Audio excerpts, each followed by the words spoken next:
ठीक है, आज हम लोग यूपीएससी जीके पेपर 2016 का जो सेट वन था, उसके कुछ इम्पोर्टेंट क्वेश्चन देखेंगे, एनालाइज करेंगे। ये आज का सेशन इसलिए इम्पोर्टेंट है, एक तो आपको ये पता चलेगा किस तरह के क्वेश्चन पूछे जाते हैं, दूसरा इस क्वेश्चन का डिटेल एनालिसिस करेंगे, वहां से भी क्वेश्चन पूछे जाने की पॉसिबिलिटी रहेगी। ठीक है, तो पॉलिटी आपका एक इम्पोर्टेंट सेक्शन है और आर्टिकल्स को लेकर ये क्वेश्चन उसमें पूछ सकता है। जैसे पहला क्वेश्चन यही है कि निम्नलिखित में से कौन सा अनुच्छेद, कौन सा आर्टिकल ऐसा है जो भारत के उपराष्ट्रपति की बात कर रहा है, वाइस प्रेसिडेंट की बात कर रहा है। ठीक है, तो इस वाले क्वेश्चंस में जिसको आर्टिकल्स पता होगा वो कर पाएगा, आर्टिकल्स नहीं पता होगा तो क्वेश्चन गलत हो जाएगा। ठीक है, तो 1 से लेकर के 51 51 तक आर्टिकल्स आप लोगों को पता होना चाहिए। तो आर्टिकल 1 टू 51 से ज्यादा क्वेश्चन पूछे जाते हैं, तो आर्टिकल 1 टू 51 एक बार आपको गो थ्रू कर लेना है, वहां से क्वेश्चन आपके सही हो जाएंगे। ठीक है, तो आर्टिकल 66 है, भारत के उपराष्ट्रपति के चुनाव की प्रक्रिया के बारे में बातचीत की गई है। आर्टिकल 66 चुनाव प्रक्रिया क्या होता है? उपराष्ट्रपति का जो चुनाव होता है, संसद के दोनों सदन, लोकसभा और राज्यसभा के सदस्यों द्वारा इनडायरेक्ट वे में किया जाता है। ठीक है, प्रत्यक्ष तरीके से नहीं किया जाता है, बल्कि अप्रत्यक्ष तरीके से किया जाता है।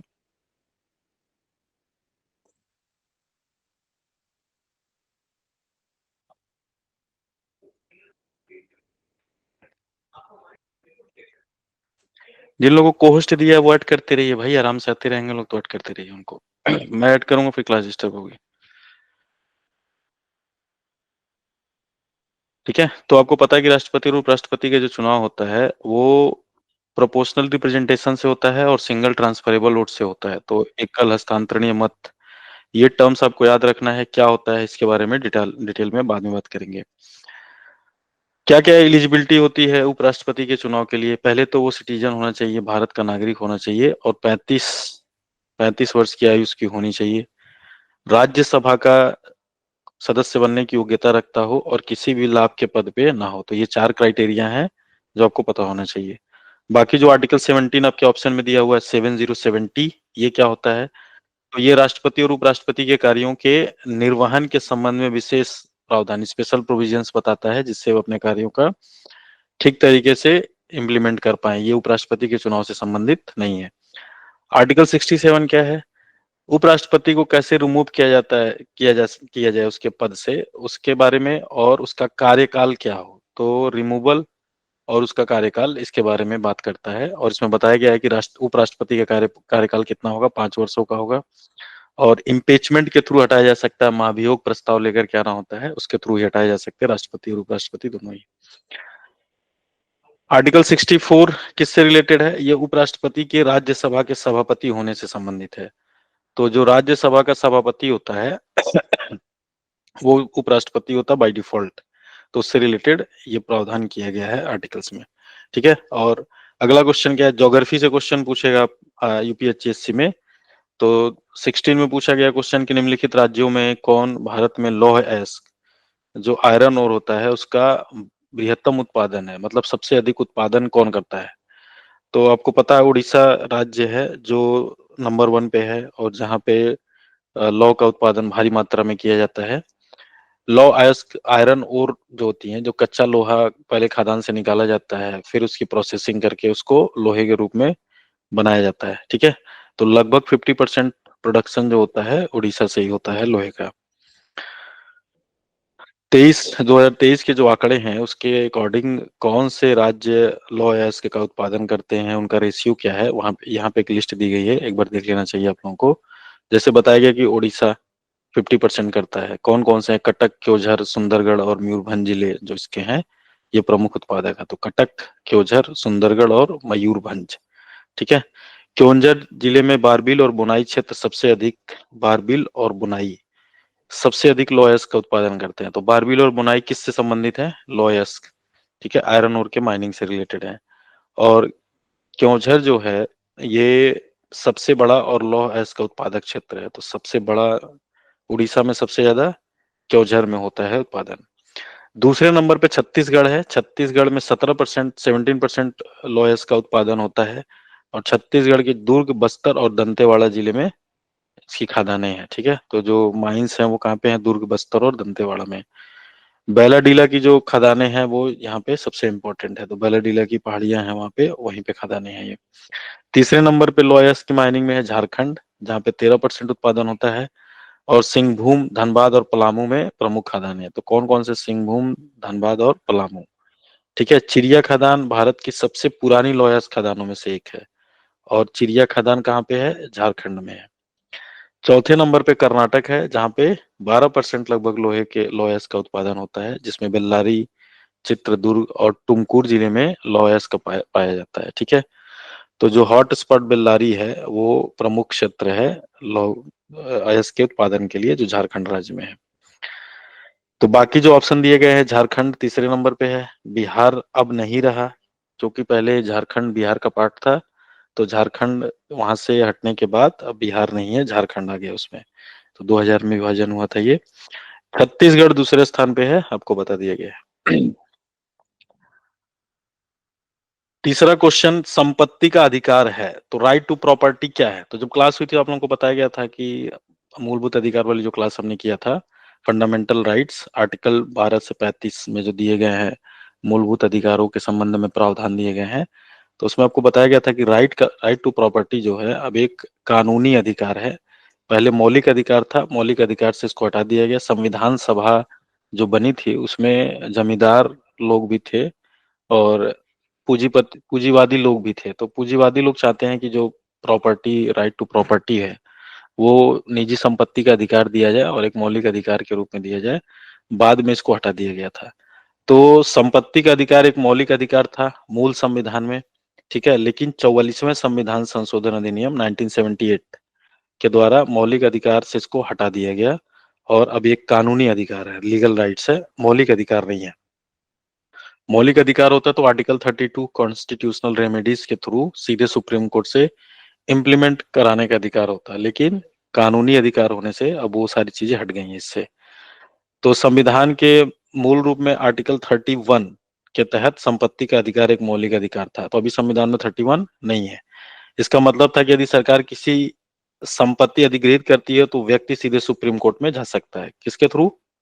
आर्टिकल 32 के थ्रू, जिसको डॉक्टर भीमराव अम्बेडकर ने संविधान की आत्मा कहा है। संवैधानिक उपचारों के अधिकार के थ्रू जाने का अधिकार था, लेकिन अब नहीं जा सकते सीधे सुप्रीम कोर्ट में। 44वें संविधान संशोधन, एक तो 42वां संविधान संशोधन है जो कि मिनी कॉन्स्टिट्यूशन ऑफ इंडिया बोला जाता है। इस समय बहुत सारे इंपॉर्टेंट अमेंडमेंट्स हुए हैं। उसके बाद जो दूसरा सबसे इंपॉर्टेंट कॉन्स्टिट्यूशनल अमेंडमेंट है वो है 44वां संविधान संशोधन। ठीक है, और इसमें आर्टिकल 31 जो राइट टू प्रॉपर्टी था उसको हटा दिया गया था, और एक नया अनुच्छेद जोड़ा गया, आर्टिकल 300A। ठीक है, जिसमें कहा गया कि किसी भी व्यक्ति को उसकी संपत्ति से विधि द्वारा स्थापित प्रक्रिया के बिना वंचित नहीं किया जा सकता। तो भारत में कोई भी कार्य विधि द्वारा स्थापित प्रक्रिया के द्वारा, कानून बनाने के द्वारा ही किया जा सकता है। तो जो लोगों के, किसानों के जो भूमि अधिग्रहण किया जाता है वो आर्टिकल 300A के थ्रू किया जाता है। सबसे पहले एक कानून बनता है कि ये अथॉरिटी जो है यहाँ पे किसानों का भूमि अधिग्रहण करेगी। ठीक है, और उसके बाद उसके प्रोविजंस होते हैं कि अगर आप करेंगे तो वहाँ किसानों को क्या देना होगा, उसके घर के एक व्यक्ति को रोजगार देना होगा, किसानों की सहमति जरूरी है। ठीक है, तो इस तरह की सारी चीजें उसमें आती हैं। तो कोई भी कोई भी राज्य या कोई भी स्टेट या कोई भी बॉडी, कॉन्स्टिट्यूशनल बॉडी भी बिना विधि द्वारा स्थापित प्रक्रिया के कानून बनाए किसी भी व्यक्ति के संपत्ति उसको अधिग्रहित नहीं कर सकती है। ठीक है, तो ये हालांकि फंडामेंटल राइट्स नहीं है, कानूनी राइट्स है। ठीक है, लेकिन 300A में प्रावधान किया गया है कि भले ही कानूनी राइट्स है लेकिन बिना कानून बनाए आप उसको वंचित नहीं कर सकते। तो जब कानून की प्रक्रिया के द्वारा वंचित कर सकते हैं तो कानूनी अधिकार हो गया आपका संपत्ति का अधिकार। ठीक है, तो संपत्ति का अधिकार क्या हो गया? उसके बाद एक कानूनी अधिकार बन गया, जिसका मतलब है कि व्यक्ति सिर्फ हाई कोर्ट या निचली अदालतों में ही मुकदमा कर सकता है। ठीक है, सुप्रीम कोर्ट में चुनौती नहीं दी जा सकती। व्यक्तिगत अधिकार क्या होते हैं जो आपके ऑप्शन में दिए हुए ऊपर क्वेश्चन में? तो व्यक्तिगत संपत्ति से संबंधित हो सकता है, लेकिन यह संवैधानिक या कानूनी रूप से निर्दिष्ट नहीं हो सकता है। संवैधानिक अधिकार क्या होते हैं? जो संविधान में दिए गए हैं। ठीक है, तो संविधान में मौलिक अधिकार के रूप में नहीं बल्कि एक साधारण कानूनी अधिकार के रूप में। सामाजिक अधिकार क्या होते हैं? सामाजिक अधिकार का मतलब ये हुआ कि संपत्ति का जो अधिकार है कोई सामाजिक अधिकार नहीं है, बल्कि एक व्यक्तिगत और कानूनी अधिकार है। कानूनी अधिकार, यह सही उत्तर है। क्यों? क्योंकि 74वें संविधान संशोधन आर्टिकल 300A, जिसके थ्रू व्यक्तिगत संपत्ति को कानून बना करके ही अधिग्रहित किया जा सकता है। ये क्वेश्चन आप लोगों को बताया गया था कि विश्वविद्यालय यूजीसी की स्थापना जो की गई थी 1953 में की गई थी, 1956 में उसको वैधानिक दर्जा दिया गया था। संवैधानिक नहीं, वैधानिक दर्जा याद रखना है। तो पूछेगा कि क्या यूजीसी एक संवैधानिक निकाय है? तो बताइए नहीं, ये एक संवैधानिक निकाय नहीं है। संवैधानिक निकाय या कॉन्स्टिट्यूशनल बॉडी वे होते हैं जिसके बारे में संविधान में प्रोविजन किया गया है। तो यूजीसी के बारे में संविधान में कोई प्रोविजन नहीं है। यूसी की स्थापना की गई थी आजाद भारत के बाद 1953 में, लेकिन इसको कानूनी रूप से मान्यता दी गई, स्टेटूटरी दर्जा दिया गया 1956 में, क्योंकि इसी समय यूजीसी एक्ट 1956 बना था। तो यूजीसी अधिनियम 1956 बना था, इसलिए वहां से इसको क्या दिया गया? वैधानिक दर्जा, कानूनी दर्जा दिया गया। ठीक है, तो यूजीसी एक संवैधानिक निकाय नहीं है, ये ध्यान रखना है। तो इसका गठन कब किया गया था? 26 नवंबर 1906, यूजीसी अधिनियम 1956। तो आप लोगों को बताया गया था कि एक्ट, बिल और एक्ट में क्या अंतर होता है। तो एक्ट का मतलब कि जब दोनों सदनों से, राज्यसभा और लोकसभा से पारित होने के बाद जब राष्ट्रपति उस पर हस्ताक्षर कर देते हैं, तब उसको कानूनी रूप से मान्यता दिया जाता है और तब उसको अधिनियम या एक्ट का दर्जा दिया जाता है। तो कोई भी विधान, कोई भी कानून तब अधिनियम या एक्ट बनता है जब उस पे राष्ट्रपति अपनी हस्ताक्षर कर देते हैं। तो संसद के अंदर कौन कौन से आते हैं? संसद जो होता है तीन चीजों से मिलकर के बनता है, लोकसभा, राज्यसभा और प्रेसिडेंट ऑफ इंडिया। ठीक है, तो जब भी कोई केंद्रीय स्तर पे कानून बनाया जाता है तो उसे दोनों सदनों में पारित होने के बाद वो जाता है राष्ट्रपति को हस्ताक्षर के लिए। राष्ट्रपति उस पे सुप्रीम कोर्ट से सलाह लेते हैं कि ये संविधान का उल्लंघन तो नहीं करता है, ये संविधान के दायरे में है कि नहीं है। ठीक है, और सलाह मशवरा के बाद, बाकी चीजें करने के बाद फिर उस पर अपनी वो सहमति दे सकते हैं, सहमति नहीं दे सकते हैं, रोक करके रख सकते हैं। इस तरह के प्रोविजंस की गई हैं। तो राष्ट्रपति की विवेकाधीन शक्तियों के अंतर्गत उसकी चर्चा की गई है। क्या करता है यूजीसी? हायर एजुकेशन को रेगुलेट करता है और उसे फंड करता है। ठीक है, एक ऑटोनॉमस बॉडी है जो कि शिक्षा मंत्रालय, भारत सरकार के अधीन कार्य करता है। शिक्षा मंत्रालय का पहले क्या नाम था? मानव संसाधन विकास मंत्रालय। तो पहले ये मानव संसाधन विकास मंत्रालय के अंतर्गत ही था। और बाकी जो उसमें दिए गए हैं वो अलग अलग चीजें हैं, इसलिए वो सही नहीं है। 1956 में ही एक अधिनियम के रूप में इसको स्थापित किया गया था। बहुत इंपॉर्टेंट, हर बार एक क्वेश्चन पूछता है। यूजीसी पे एक पूरी डिटेल में क्लास हुई है, उसको आप लोग देख लीजिएगा, एक क्वेश्चन आएगा 100% वहां से। निम्नलिखित में से कौन सा शिक्षण का स्तर नहीं है? तो लेवल ऑफ टीचिंग। तो टीचिंग के आप लोगों को बताया गया था कि तीन स्तर होते हैं, मेमोरी लेवल, अंडरस्टैंडिंग लेवल और रिफ्लेक्टिव लेवल। तो स्मृति स्तर भी बोलते हैं मेमोरी लेवल को, और रिफ्लेक्टिव लेवल को विमर्शीय स्तर भी बोलते हैं, क्योंकि चिंतन करना, बहस करना, विमर्श करना, विश्लेषण करना इसी में आता है। ठीक है, अवबोध का स्तर अंडरस्टैंडिंग लेवल को बोलते हैं। जैसे अपने पढ़ते हैं कंप्रीहेंशन, रीडिंग कंप्रीहेंशन, तो पढ़ना, समझना, अवबोध करना। विभेदीकरण स्तर की बात नहीं की गई है लेवल्स ऑफ टीचिंग में। तो लेवल्स ऑफ टीचिंग वाली क्लास हुई है, डिटेल में देख लेंगे तो क्वेश्चन आपका सही हो जाएगा। तो शिक्षण के तीन प्रमुख स्तर होते हैं। मेमोरी लेवल, जहाँ पे स्टूडेंट क्या करता है? बेसिक इंफॉर्मेशन एक्वायर करता है, जिससे कि आगे जाके वो चीजों को समझ पाए, उनकी व्याख्या कर पाए, विश्लेषण कर पाए। क्योंकि चीजों को विश्लेषित करने के लिए भी आपको एक बेसिक रिक्वायरमेंट होती है, अगर वो चीजें नहीं पता रहेंगी तो नहीं कर पाएंगे। अंडरस्टैंडिंग लेवल में जो स्टूडेंट होता है वो चीजों के बारे में समझना शुरू करता है। तो क्या समझता है? जो कंटेंट होता है टॉपिक का वो समझता है और उसको अपने शब्दों में व्यक्त कर सकता है। रिफ्लेक्टिव लेवल जो तीसरा लेवल होता है, ये हाईएस्ट लेवल होता है, हायर एजुकेशन सिस्टम में होता है। एडल्ट और एडोलसेंट का जो डिवीजन आपको बताया गया था, तो एडल्ट वाले में आता है, इसमें स्टूडेंट एनालिसिस करना, तर्क करना और प्रॉब्लम सॉल्विंग एबिलिटी आती है इनके अंतर्गत। डिसीजन मेकिंग प्रोसेस आता है इनके अंतर्गत, निर्णय निर्माण क्षमता विकसित होती है। ये लेवल नहीं होता है, लेवल्स ऑफ टीचिंग में 3 ही लेवल होता है। तो जिसको पता है क्वेश्चन तुरंत सही करके आगे बढ़ जाएगा। ठीक है, यहाँ पे सारे एक्सप्लेनेशन दिया गया है सारे ऑप्शंस के क्या है। अगला क्वेश्चन है, संयुक्त राष्ट्र के जनसंख्या प्रभाग के आकलन के अनुसार मई 2018 में भारत की जनसंख्या कितनी है। ठीक है, तो जब ये एग्जाम हुआ था उससे पहले का करंट अफेयर्स पूछ रहा है, और उससे 1 साल के बाद का अगर कोई चीज होने वाली है तो वहां से क्वेश्चन पूछ रहा है। तो जब ये परीक्षा हुई थी तो मई 2018 में संयुक्त राष्ट्र के आकलन के अनुसार भारत की जनसंख्या कितनी थी, 135.4 करोड़ थी। ठीक है, तो संयुक्त राष्ट्र संघ के जनसंख्या प्रभाग पॉपुलेशन डिवीजन के द्वारा मई 2018 में भारत की अनुमानित कितना थी, 103 थी। तो भारत दुनिया में चीन के बाद दूसरी सबसे अधिक जनसंख्या वाला देश है, लेकिन भारत की जनसंख्या तेजी से बढ़ रही है। और अभी जो ये चूंकि 2018 के आंकड़े हैं, अभी रिसेंट के जो आंकड़े बताते हैं जैसे 2023 के, तो भारत ने चीन को पीछे छोड़ दिया है और दुनिया में सबसे अधिक जनसंख्या वाला देश बन गया है। तो भारत एकदम विश्व गुरु बनने वाला है, जनसंख्या के मामले में सबसे आगे चल रहा है। ठीक है, तो हाल के जो आंकड़े बताते हैं उसके अनुसार भारत की जनसंख्या सर्वाधिक है। पार्लियामेंट एक इम्पोर्टेंट सेक्शन है पॉलिटी का, तो क्वेश्चन कभी कोई पूछ लेता है लोकसभा में जो राज्यों से निर्वाचित सदस्यों की संख्या कितनी होती है। तो लोकसभा के चुनाव आप क्या होते रहते हैं, आप सभी एडल्ट हैं, तो 2 चुनाव में पार्टिसिपेट करते हैं आप लोग, एक तो सेंट्रल लेवल पे लोकसभा और स्टेट लेवल पे विधानसभा।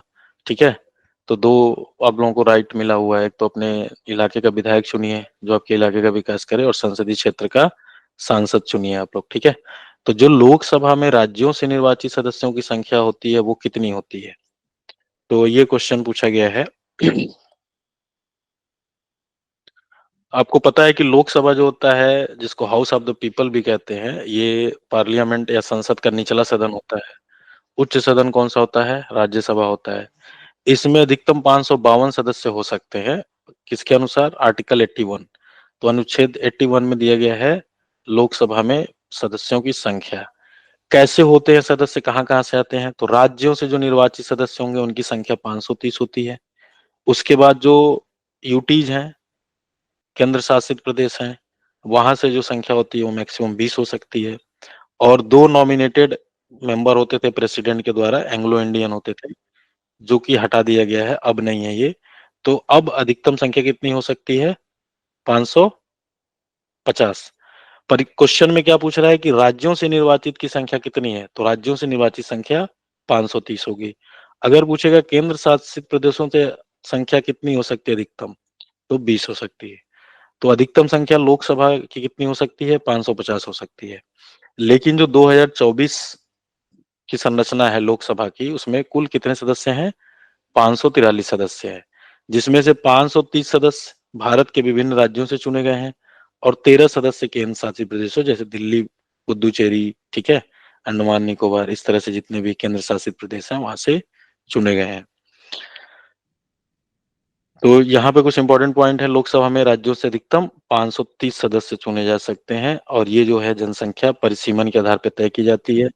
अभी जो परिसीमन है वो 1971 की जनगणना के आधार पर ही है। तो कभी कभी ये भी परीक्षा में पूछ लेता है कि लोकसभा में जो परिसीमन किया गया है, जो निर्धारित करती है कि कितने लाख लोग पे कितने लोग होंगे, तो वो भी 1971 की जो जनगणना है उसके आधार पर ही है। ठीक है, सूर्य से 7वां ग्रह कौन सा है, तो ये ज्योग्राफी से क्वेश्चन पूछा गया है।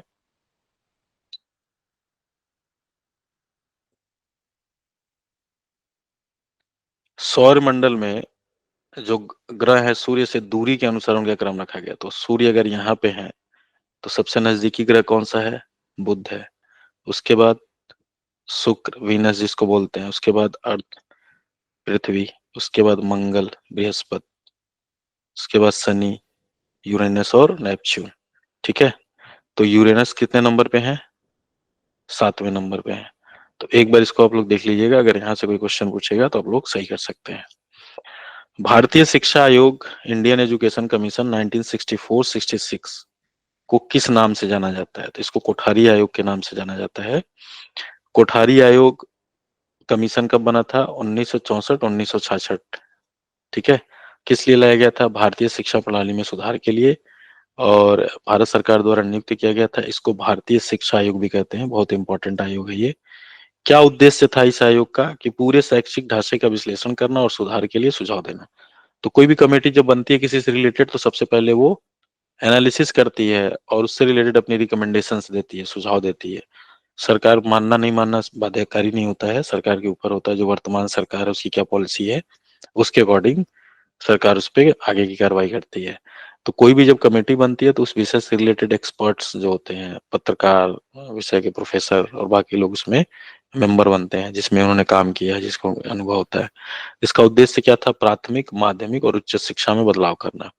तो परीक्षा में अगर पूछ रहे कोठारी आयोग का उद्देश्य केवल उच्च शिक्षा में बदलाव करना था, तो ये क्वेश्चन गलत हो जाएगा। क्यों? क्योंकि प्राथमिक, माध्यमिक और उच्च शिक्षा तीनों में ही बदलाव करना था, और इसमें व्यावसायिक और तकनीकी शिक्षा को बढ़ावा देने पे जोर दिया गया था।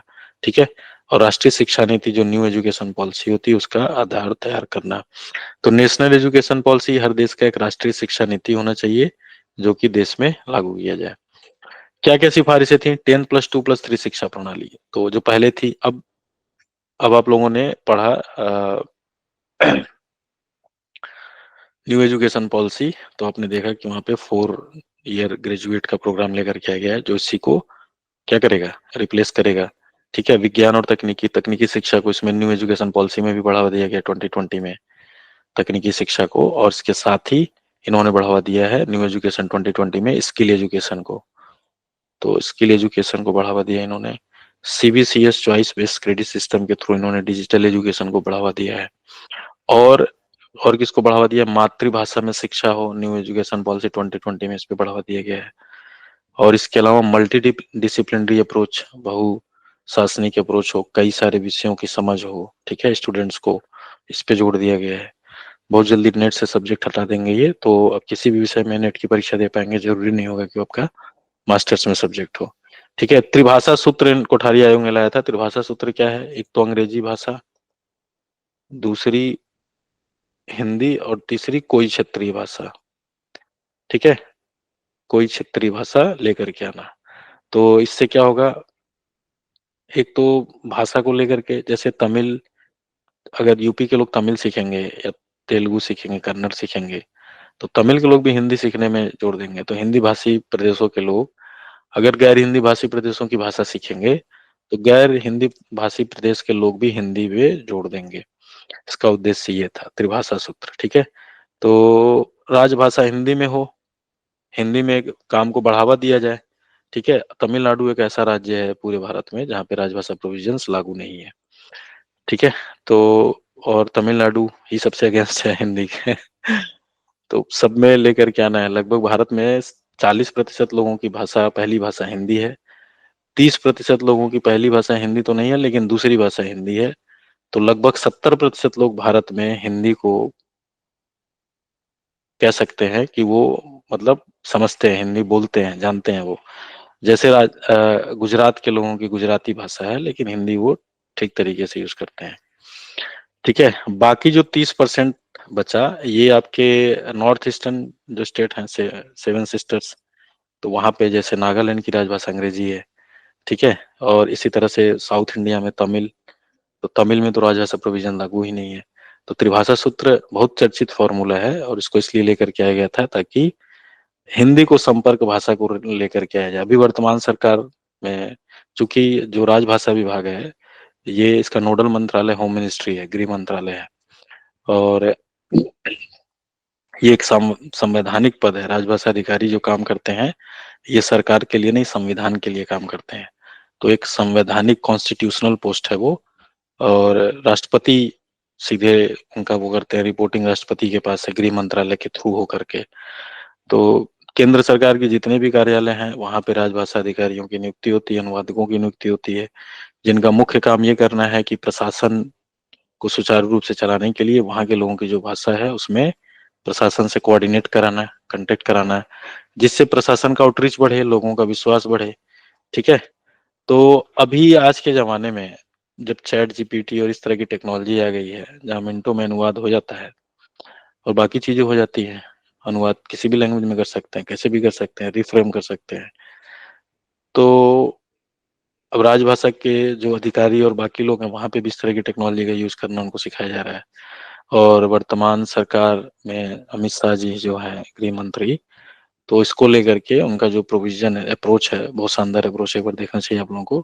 हिंदू शब्द सिंधु करके शब्दकोश बनाया उन्होंने, जिसमें क्षेत्रीय भाषाओं को लेकर के जो समझा जाता था कि हिंदी के अगेंस्ट है, तो उन्होंने बोला जैसे अंग्रेजी में बाकी भाषाओं से लेकर के समाहित किए जाते हैं, वैसे ही हिंदी को भी क्षेत्रीय भाषाओं के जो प्रचलित शब्द है उसको शामिल करना चाहिए। तो हिंदी को लेकर के जो प्रोविजन है कॉन्स्टिट्यूशन में कि सर्वप्रथम संस्कृत और उसके बाद की भाषाओं को लिया जाना चाहिए, तो वो ठीक है।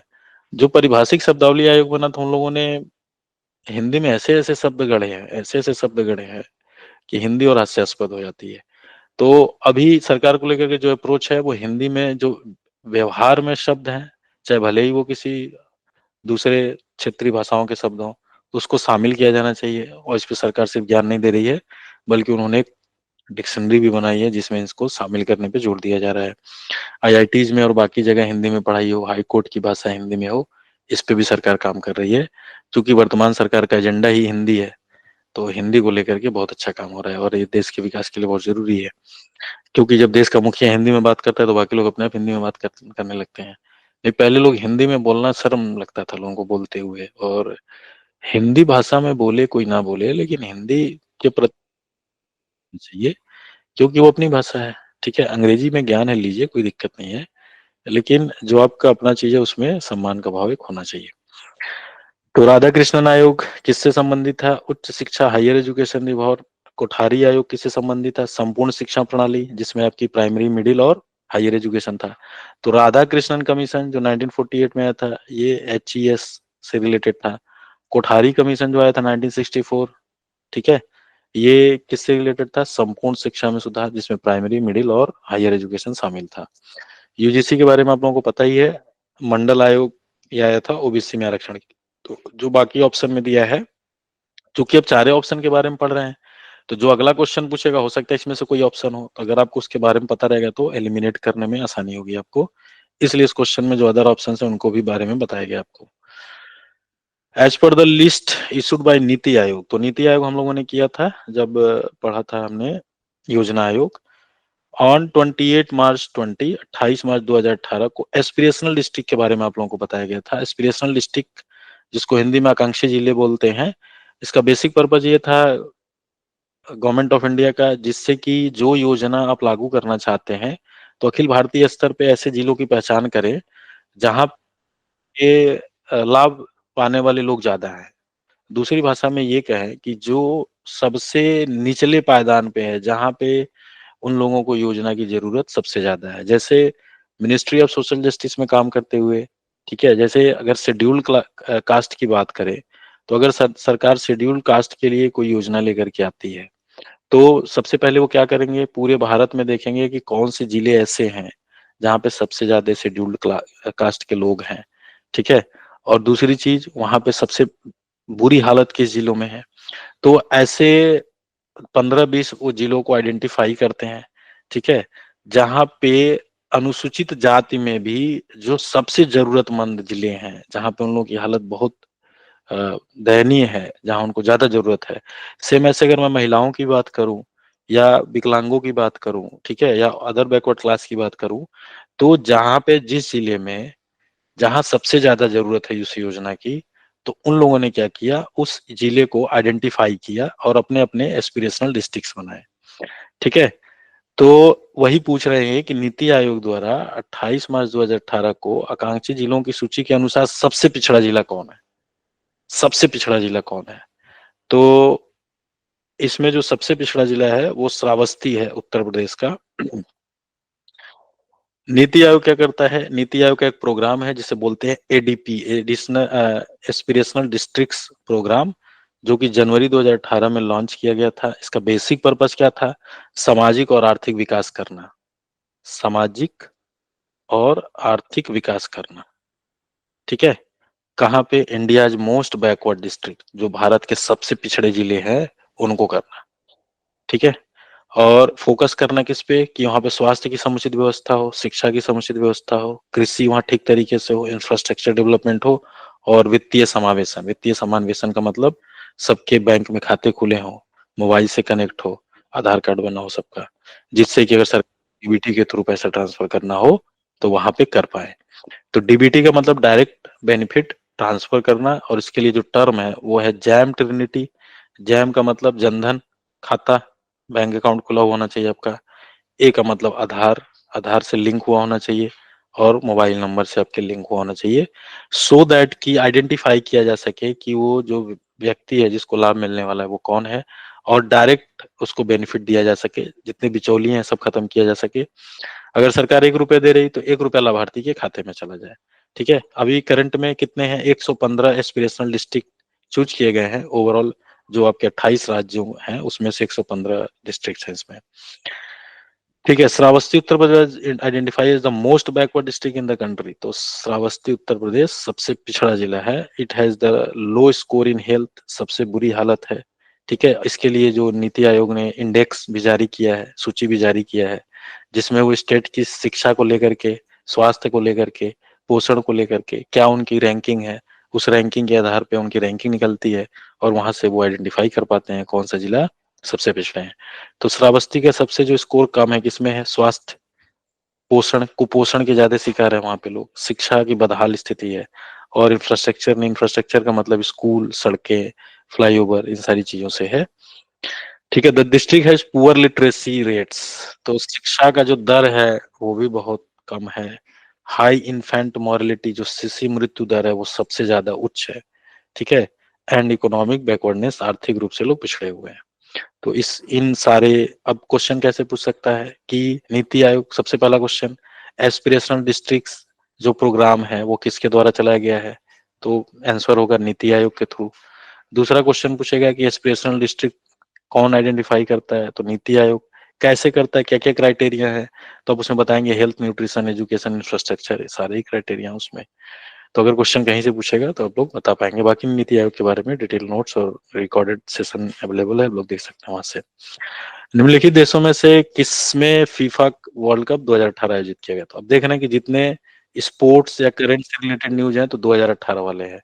तो अभी जो 2025 में एग्जाम होगा, इसमें जो करंट अफेयर्स या स्पोर्ट्स एक्टिविटी जो पूछी जाएंगी वो 2024, 25 और ज्यादा से ज्यादा 23, यही रहेगा। ठीक है, क्योंकि पेपर तो बन चुका होगा अब तक, अभी तक तो बनना बाकी नहीं होगा, पेपर बन चुका होगा।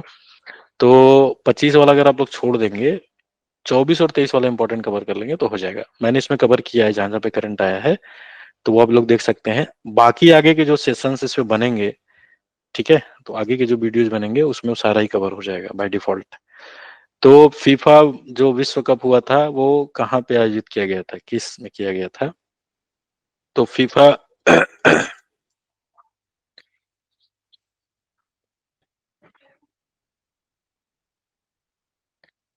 About the FIFA world cup, तो हॉस्टेड बाय कब किया गया था, रसिया के द्वारा किया गया था 2018 में। फर्स्ट फीफा वर्ल्ड कप कहाँ हुआ था, रसिया में हुआ था। ठीक है, टोटल कितने, 32 टीम पार्टिसिपेट करते हैं, किए था इसमें। और क्या हुआ था, विनर कौन था, फ्रांस था, और डिफीटेड किसको किया था, क्रोटेरिया को किया था 4-2 से। वेन्यू कहाँ था, मास्को में था। मास्को कहाँ है, चाइना में कि रसिया में? रशिया में से। रसिया में है। ठीक, जो विद्रोह हुए थे उससे रिलेटेड क्वेश्चन पूछ लेता है, क्योंकि भारत का स्वाधीनता आंदोलन लगा हुआ है अपनों के सिलेबस में। तो निम्नलिखित विद्रोहों में से कौन से सीधो कान्हू से संबंधित था? तो सीधो कान्हू जो थे संथाल विद्रोह के प्रमुख नेता थे। ठीक है, तो संथाल विद्रोह के बारे में, संथाल विद्रोह कब हुआ था, 1855 56, तो 1857 की क्रांति याद आ रही है आप लोगों को? तो ये संथाल जनजाति द्वारा ब्रिटिश शासन, साहूकारों और जमींदारों के खिलाफ किया गया एक बड़े बड़ा जनजाति विद्रोह था। तो 1857 की क्रांति मैंने आपको बताया था कि जो 1857 की क्रांति हुई थी उसमें हिंदू और मुस्लिम एक साथ लड़े थे, और कोई हिंदू मुस्लिम वाली बात नहीं थी। 1857 के बाद जब अंग्रेजों ने देखा कि बाप रे इतनी एकजुटता है हिंदू मुसलमानों में, ये तो हमारे लिए खतरा उत्पन्न हो सकता है, फिर उसके बाद उन्होंने लगातार ऐसे कदम उठाए जिससे इनके बीच में मतभेद पैदा हो। और हमारे जिले के थे सिद्धूर का, क्या बात है, बहुत बढ़िया। तो मतभेद पैदा करने का परिणाम यही था कि 1947 में पाकिस्तान बना, ये इस लेवल पे आ गया। तो 1857 से लेकर के 1947 तक, तो अंग्रेजों ने 90 साल मेहनत किया, तब जाके पाकिस्तान को भारत से अलग कर पाए। तो एक दिन का परिणाम नहीं है ये।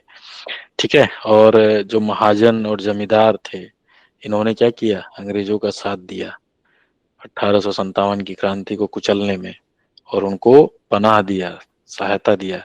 तो 1857 की क्रांति जब खत्म हुई, तो उसके बाद अंग्रेजों ने जो ऐसे लोग जिन्होंने उन लोगों की मदद किया था, उनको खूब ढेर सारी जमीनें दी, बाकी चीजें दिया। तो उन्हीं लोगों के जो जनरेशन है आजकल, उनके पास ढेर सारी जमीनें हैं। इस विद्रोह का नेतृत्व कौन किसने किसने किया था? सिद्धो कान्हू चांद भैरव, इन लोगों ने किया था।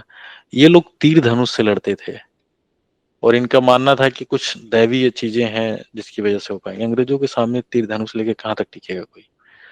जो बंदूक लेकर के चल रहा है, जिसमें आपने पढ़ा था एनफील्ड राइफल जो था, जिसमें गाय और सुअर की चर्बी वाले कारतूस लगते थे, तीर कब तक टिकेंगे उसके आगे? लेकिन इस बात के लिए याद किया जाता है कि उन्होंने बहुत, मतलब अगर आपको पता हो कि जीत निश्चित हो और उसके बाद आप लड़ रहे हैं, तो ये बड़ी बात नहीं है। आपको पता हो कि आप कैसे ऐसे हथियार हैं कि सामने वाले को हरा ही देंगे। बड़ी बात तब है जब आपको पता है कि आप पता नहीं जीतेंगे कि नहीं जीतेंगे, उसके बाद भी मैदान में डटे हुए हैं। तो तोप के सामने तीर लेके खड़ा हो जाना ही जीत है। जी सर, लेकिन कोलकाता से इन्फेंट्री को आना पड़ा था। तो आना तो पड़ेगा ही। भारत और अमेरिका के जो सैनिक हैं, जो आर्मी है, चूंकि राहुल आप भी आर्मी में है, तो उसमें सबसे बड़ा अंतर क्या है? सबसे बड़ा अंतर ये है कि लड़ाई गोले बारूद से नहीं लड़ी जाती है, लड़ाई लड़ी जाती है इंटरनल, आंतरिक रूप से। भारतीय सेना जो है बिना खाए पिए लड़ सकती है, बाकी सेना बिना खाए पिए नहीं लड़ सकती है, क्योंकि लड़ाई होती है अंदर से। कितने आपके अंदर गट्स हैं, देश के लिए कितने प्रेम है आपके अंदर। और जब बात इस तरह की आती है, तो दशरथ राम मांझी जैसे लोग पहाड़ तोड़ देते हैं। तो फिर लड़ाई की क्या बात है? तो ये एक बड़ा अंतर बताया गया कि भारत के लोग, भारत के सिपाही बहुत जुझारू होते हैं, वो बिना खाए पिए लड़ सकते हैं, कई दिनों तक मैदान में रह सकते हैं। ऐसा नहीं कि खाना नहीं मिला तो बंदूक उठा घर की तरफ निकल लिया कि जो देश हमें खाना नहीं दे सकता हम घर जा रहे हैं, हम नहीं लड़ेंगे उसके लिए। यहाँ लोग कहते हैं कि अब लड़ जाएंगे, अब कोई दिक्कत वाली बात नहीं, इस मिट्टी के लिए लड़ जाएंगे, जो होगा देखा जाएगा, सरकार जो कर रही करे। और इसी देश में सरकार घोटाले करती है, जिससे निर्दोष आर्मी के लोगों की मौत हो जाती है, पता ही होगा आप लोगों को। तो ये आंदोलन कहाँ कहाँ चला था? झारखंड, बिहार और पश्चिम बंगाल के कुछ हिस्सों में चला गया था। तो आज भी ये नक्सलाइट बेल्ट है, आप लोगों को पता ही है। जल जंगल जमीन की लड़ाई है जो चल रही है, और जिसने एक दूसरा रूप भी ले लिया है, जो अपने आप में पूंजीवाद से कम नहीं है। क्या कारण था? जमींदारी व्यवस्था। तो जमींदार क्या करते थे? जमीन हड़प लेते थे। जमीन जब किसी की हड़प लेंगे, उसको घर से बाहर कर देंगे, बेदखल कर देंगे, बस कोई ऑप्शन ही नहीं छोड़ेंगे, तो बंदूक नहीं उठाएगा वो। बंदूक उठाएगा, तीर धनुष होगा तो तीर धनुष उठाएगा, जो होगा वो उठाएगा। आदमी अपने परिवार के लिए कुछ भी उठाएगा। साहूकार द्वारा अत्यधिक, साहूकारों ने क्या किया, जब इनके पास पैसा नहीं था, ब्याज दिया। और ब्याज का रेट ऐसा था, चूंकि ये पढ़े लिखे लोग नहीं थे, तो डायरी में कुछ भी लिख देते थे, तुम्हारा इतना हुआ। 3 4 पीढ़ी गुलामी कर रही, फिर भी ब्याज खत्म होने का नाम नहीं। मूल का पता नहीं कितना कितना दे दिया, खत्म ही नहीं हो रहा है, फिर दिक्कत होती थी। और ब्रिटिश अधिकारियों की दमनकारी नीति, जो दमन करते थे, वो दिक्कत था। क्या परिणाम हुआ? ब्रिटिश सेना ने दबाने के लिए कड़े कदम उठाए, हजारों संथाल मारे गए और आंदोलन को कुचल दिया गया। ठीक है। इसके बाद सुल्तान परगना क्षेत्र को विशेष प्रशासनिक इकाई के रूप में किया गया। कोल विद्रोह किससे संबंधित था? कोल जनजाति से, जो छोटा नागपुर झारखंड के पास है, वहां से। बुद्धू भगत इसके नेता थे। तो परीक्षा में पूछे बुद्धू भगत किसके नेता थे, हो सकता है कि इस बार पूछ ले। ठीक है। सिद्धू कान्हू के बाद इस परीक्षा में पूछ ले, तो इसमें से किसी का भी पूछ सकता है, इसी बार पूछ सकता है। संथाल विद्रोह, संथाल जनजाति और सिद्धो कान्हू चांद भैरव, याद रखना है। खासी विद्रोह कहाँ हुई थी? खासी जनजाति मेघालय और असम के पास। तो कौन थे? तिरुत सिंह थे यहाँ के नेता। और भील विद्रोह, भील जनजाति राजस्थान मध्य प्रदेश, तो राजस्थान में जनजाति पाई जाती है। गोविंद गुरु और तात्या भील इसके नेता थे। ठीक है। अगला क्वेश्चन, निम्नलिखित में से कौन सी सिंधु नदी की सहायक नदी पाकिस्तान से होकर नहीं बहती है? तो नहीं वाले क्वेश्चन पूछ रहे हैं ताकि लोग उलझ जाए। कौन सी सिंधु नदी की सहायक नदी पाकिस्तान से होकर के नहीं गुजरती है? तो सिंधु नदी की सहायक नदियां कौन कौन सी हैं? सिंधु नदी की सहायक नदियां जो हैं 5 हैं। एक तो झेलम, चिनाब, रावी, सतलज और ब्यास। ठीक है, इसमें से झेलम, चिनाब, रावी और सतलज पाकिस्तान से होकर के गुजरती हैं। तो ब्यास नदी जो है वो पूरी पूरी तरह से भारत में मतलब पंजाब और हिमाचल प्रदेश में ही बहती है, पाकिस्तान में प्रवेश नहीं करती है। तो पंजाब का नाम इसलिए पड़ा, 5 आब, 5 नदियों जिससे होकर के गुजरे। ठीक है, तो कौन सी नदी है? ब्यास नदी, जो पाकिस्तान से होकर के नहीं गुजरती हैं। बाकी सारी नदियां पाकिस्तान से होकर के गुजरती हैं। तो पाकिस्तान भी पहले भारत में ही था। ठीक है, तो रावी नदी भारत, पंजाब, पाकिस्तान, हाँ पाकिस्तान से बहती है। ब्यास नदी यहाँ से देख लीजिएगा, व्याख्या दिया हुआ है। भारत के मुख्य चुनाव आयुक्त की नियुक्ति कौन करता है? तो आपके सिलेबस में लगा हुआ है कॉन्स्टिट्यूशनल बॉडीज के बारे में।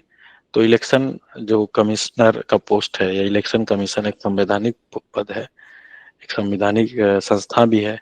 ठीक है, इसलिए रखा गया ताकि भारत में निष्पक्ष तरीके से लोकतंत्र को सुनिश्चित किया जाए, चुनाव को कराया जाए। तो आर्टिकल 324 के थ्रू इसका प्रोविजन किया गया है। अनुच्छेद 324 के तहत प्रावधान किया गया है और बोला गया है कि the chief election commissioner and other election commissioner appointed by the president of India. तो जिसकी नियुक्ति किसके द्वारा किया जाता है? भारत के राष्ट्रपति द्वारा किया जाता है। और चीफ इलेक्शन कमिश्नर और अदर इलेक्शन कमीशन होते हैं। क्या करता है? President appoint the CC on the advice of the prime minister and council of minister. तो इनके सलाह से करता है राष्ट्रपति। जो मुख्य निर्वाचन आयुक्त होता है उसका जो टेन्योर होता है 6 ईयर का होता है, और उसका एज कितना होता है? 65 ईयर। तो परीक्षा में हो सकता है इस बार पूछ ले कि मुख्य निर्वाचन आयुक्त का कार्यकाल कितना होता है। तो बताइए कार्यकाल कितना होता है? 6। तो नॉर्मल कार्यकाल 5 होता है, इनका कितना होता है? 6 होता है। और एज कितनी होती है? 65 साल तक। तो 6 वर्ष और 65 साल तक। तो आप लोगों की एज हो गई है 65 साल तक? नहीं हुई है? बन सकते हैं आप लोग मुख्य निर्वाचन आयुक्त, क्या दिक्कत है? आप लोग घबरा जाते हैं। घबराना नहीं है, अभी बहुत समय है। बहुत आगे जा सकते हैं आप लोग। The chief election commissioner can only be remove by impeachment. तो केवल महाभियोग हटा करके ही हटाया जा सकता है। तो महाभियोग की एक प्रक्रिया होती है जो संसद के सदन में चलती है, कोई एक व्यक्ति नहीं हटा सकता किसी को। इसलिए किया जाता है महाभियोग की प्रक्रिया, ताकि उस व्यक्ति के जो कार्य है उसकी निष्पक्षता को सुनिश्चित किया जा सकता है, उसमें कोई हस्तक्षेप ना करे। क्योंकि लोग क्या बोलते हैं, ज्यादा से ज्यादा धमकी क्या देते हैं कि तुम्हें हटा देंगे, नौकरी से निकाल देंगे।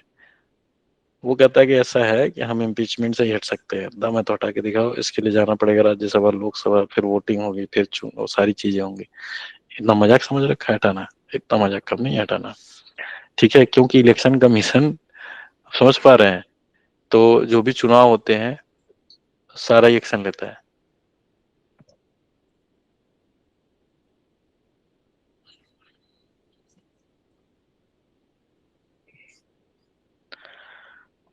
Member of parliament, MPs do not appoint the CC. तो सांसद जो होते हैं नहीं करते हैं। The appoint is made by the president. तो ये गलत होगा। The president appoint the chief election commission based on the advice of the council minister. Prime minister give recommendation but not the official appointment made by. तो केवल सलाह देता है, ये नहीं करता है। लॉ मिनिस्टर डायरेक्ट रोल इसमें कोई नहीं होता है लॉ मिनिस्टर का। किसका होता है?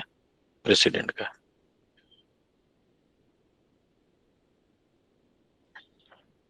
इस देश ने हाल ही में मानव रोबोट सोफिया को नागरिकता प्रदान की है। तो सऊदी अरेबिया। सोफिया क्या है? सोफिया एक ह्यूमैनॉइड रोबोट है। तो अभी जो इलोन मस्क ने जो रोबोट 3 चीजें लॉन्च किया था, तो वो इम्पोर्टेंट है। उसमें से पूछ सकता है कि कौन सा रोबोट किया था, क्या जनरेशन है उसमें। ठीक है, तो ऑप्टिमस 2 जो उन्होंने किया हुआ है उस पर पूछ सकता है। तो जिसे हांगकांग की कंपनी ने विकसित किया, 2016 में पहली बार सार्वजनिक रूप से प्रस्तुत किया गया था। तो 18 कहाँ तक दायरा जा रहा है? 2016। यहाँ से इन्होंने आईटी का करंट पूछा है ये। और 2024 का फिजिक्स, नोट कर लीजिए, हो सकता है इस बार पूछ ले। फिजिक्स का जो नोबेल प्राइज है किसमें मिला है? वो मशीन लर्निंग और आर्टिफिशियल न्यूरॉन्स पे, आर्टिफिशियल न्यूरॉन सिस्टम पे मिला है। तो मशीन लर्निंग, मशीन लर्निंग और कृत्रिम न्यूरॉन्स तंत्र को लेकर के मिला है फिजिक्स 2020। अगर ये पूछे कि आर्टिफिशियल इंटेलिजेंस से संबंध में मिला है तो बोलिएगा यस, क्योंकि machine learning artificial intelligence, deep learning artificial intelligence, data science का पार्ट है ये। ठीक है, तो आर्टिफिशियल न्यूरॉन्स को लेकर के मिला है। तो सोफिया में क्या है, आर्टिफिशियल इंटेलिजेंस है, विजन रिकॉग्निशन, विजन रिकॉग्निशन मतलब देख करके पहचान लेना, और फेशियल एक्सप्रेशन की क्षमता है। कोई फेशियल एक्सप्रेशन से वो समझ जाएगी। तो फेशियल एक्सप्रेशन किस में आता है, नॉन वर्बल कम्युनिकेशन में। अगर कोई व्यक्ति बोल रहा है तो समझ लेगा क्या बोलना चाह रहा है। ज्यादा से ज्यादा कोई नहीं बोल रहा है तो फेशियल एक्सप्रेशन, बॉडी लैंग्वेज, इसको भी वो सोफिया पहचान लेगी।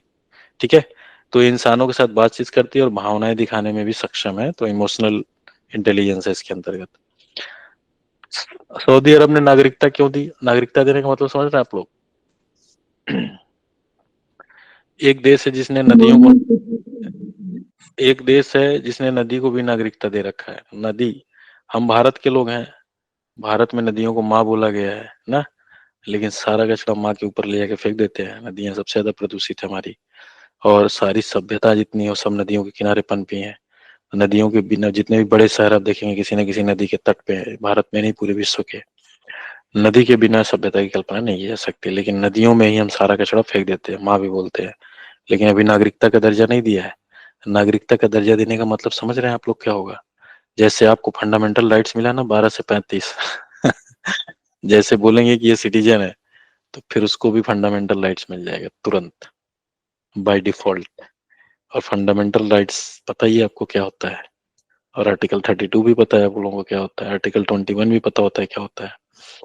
ठीक है, तो सऊदी अरब ने क्यों नागरिकता दी, क्योंकि सऊदी अरब ने सोफिया को, जिससे कि पाने वाला पहला रोबोट बन गया, यह निर्णय फ्यूचर इन्वेस्टमेंट इनिशिएटिव्स के तहत किया गया। इसका उद्देश्य आर्टिफिशियल इंटेलिजेंस और तकनीकी विकास को बढ़ावा देना है।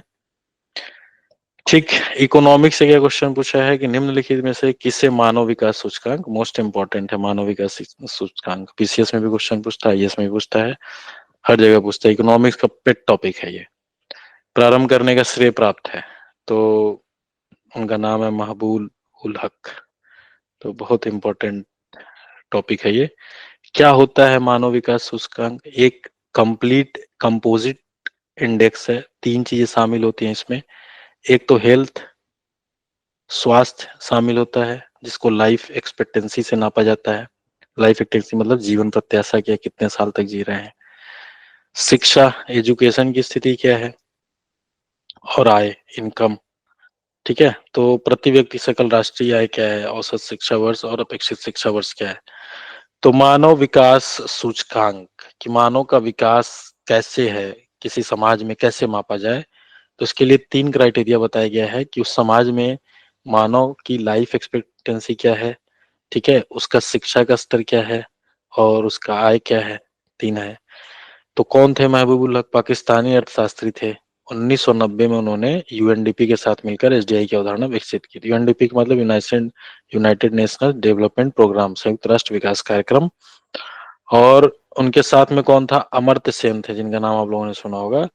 ठीक है, तो उन्होंने भी इसमें सहयोग दिया था, लेकिन मुख्य श्रेय जो जाता है वो महबूबुल हक को ही जाता है। ठीक है, तो ऑप्शन में अमर्त्य सेन रहेगा, तो बताइएगा कि नहीं उन्हीं को जाता है भाई, इनको नहीं जाता है। तो ऑप्शन में देखिए अमर्त्य सेन था, ठीक है, लेकिन आपने लगाया महबूबुल हक को। जॉन कीन्स का नाम दिया हुआ, जॉन कीन्स किससे, ब्रिटिश अर्थशास्त्री हैं, आधुनिक अर्थशास्त्र के पिता के रूप में जाने जाते हैं। एसडीआई से इनका कोई संबंध नहीं है, तो ये ऑप्शन नहीं होगा। अमर सेन का नाम है, एसडीआई की पद्धति और सोच में योगदान दिया, परंतु जो मेन कॉन्सेप्ट था उसके फादर नहीं है, उसके जनक नहीं है, इसलिए नहीं आएंगे। एसी पीगू जो है वेलफेयर इकोनॉमिक्स के विशेषज्ञ थे, एसडीआई से संबंधित नहीं है इनका। महबूब उल हक है, जो एसडीआई की संकल्पना को प्रारंभ करने का श्रेय इन्हीं को जाता है। ये बहुत इंपॉर्टेंट क्वेश्चन है। अगर मैं कहूं कि इस बार क्वेश्चन आएगा तो मान के चलिए क्वेश्चन आउट है ये। Time persons of the year 2017 घोषित किया गया था, तो टाइम पर्संस की लिस्ट निकलती है, ठीक है, और 2017 के बाद 2018 से लेकर के अब तक की जितनी लिस्ट लगी सारा नोट्स में दे दिया है। एक बार देख लीजिएगा, पूरी संभावना है ये क्वेश्चन आए, पूरी संभावना है ये क्वेश्चन आए, ठीक है। तो टाइम पर्सन्स 2018 दिया गया था द गार्जियंस को, ठीक है। इसमें उल्लेखनीय कार्यों के लिए दिया जाता है पूरे विश्व से एक लोगों को। तो डिटेल में मत पढ़िए, बस देख लीजिए एक बार, क्योंकि समय कम बचा है। डिटेल में किसी का पढ़ने का मन होगा तो विकिपीडिया से उठा के दे दिया मैंने, विकिपीडिया पे जो दिया हुआ था पढ़ सकते हैं, ठीक है। तो जो अच्छे काम करते हैं उसके लिए लेट, पूरी संभावना कौन से क्वेश्चन आने की है, जो मुझे लग रहा है कि आ सकता है इस बार।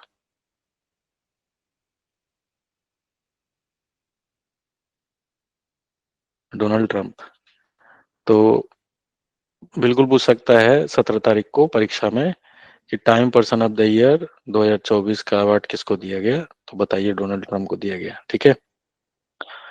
तो डोनाल्ड ट्रंप री elected president of the United states हैं, फिर से चुने गए हैं, पहले भी थे, ठीक है। कमला हैरिस को इन्होंने हराया है, ठीक है। And becoming the second president to win 2 non consecutive terms of Grover Cleveland 1992। इसके पहले भी एक बार ट्रंप को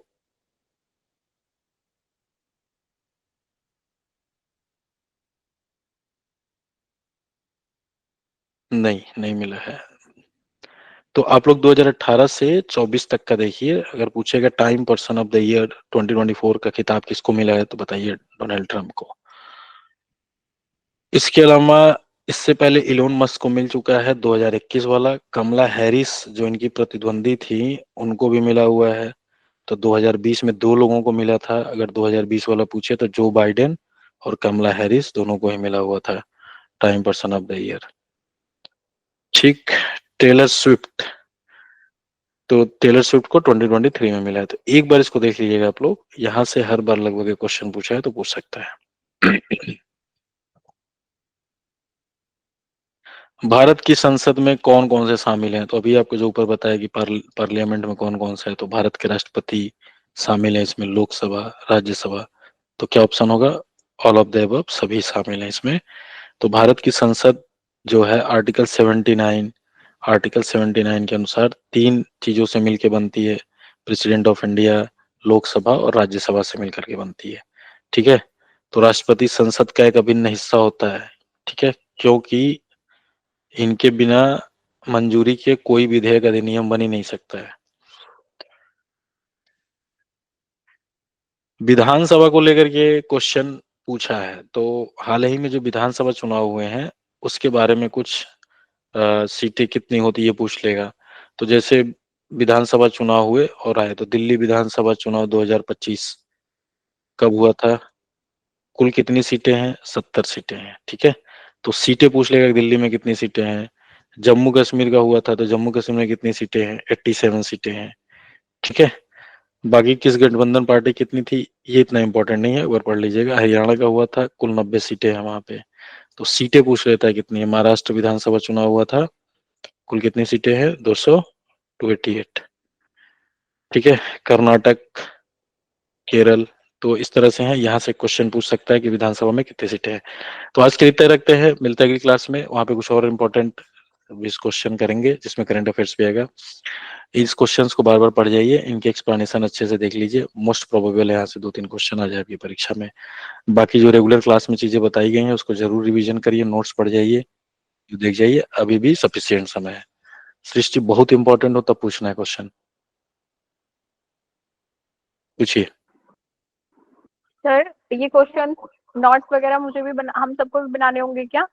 नहीं, आपको नहीं बनाने हैं, आप लोग बस गो थ्रू करिए, एक बार देखिए, यूपीएससी वालों के लिए, ठीक है। Okay sir, okay okay. ये आप लोग भी असिस्टेंट प्रोफेसर बनेंगे तो इसलिए आप लोगों को एक्सेस दिया गया, क्योंकि अल्टीमेट टारगेट वही है जीवन का, मोक्ष वहीं से मिलेगा आप लोगों को। तो अभी मोक्ष का आनंद लीजिए आप लोग, क्या दिक्कत है, ठीक है। तो अभी के लिए इतना ही, पढ़ जाइए। हायर एजुकेशन सिस्टम में ऐसे क्वेश्चन आ सकते हैं सृष्टि, यूनिट 1 पीडीएफ में शेयर कर दूंगा, जो पेपर 1 का फाउंडेशन बैच है उसमें पीडीएफ शेयर कर दूंगा, अभी शेयर कर दूंगा।